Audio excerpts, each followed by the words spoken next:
अरे राम, मैं तो कभी सोच भी नहीं सकता था कि मेरी शादी तुमसे हो जाएगी। मुझे भी ऐसा लग रहा था। कहाँ आप और कहाँ मैं है? हमारे इस छोटे से घर में। न जाने आपको कैसा लग रहा होगा। ओह हाँ, पिताजी आपके जुहू वाले बंगले के बारे में बहुत तारीफ कर रहे थे। बंगला?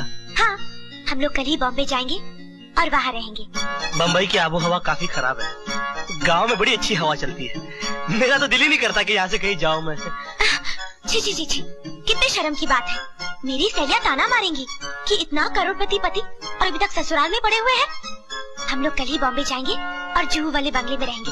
हाँ? ये तुम्हारी सुई बंगले पे क्यों अटकी हुई है? घर कल के कल देखेंगे।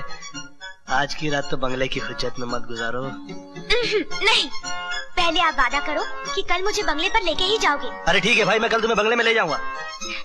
आप कितने अच्छे बंगले हैं। ओह, मेरा मतलब आप कितने अच्छे पति हैं।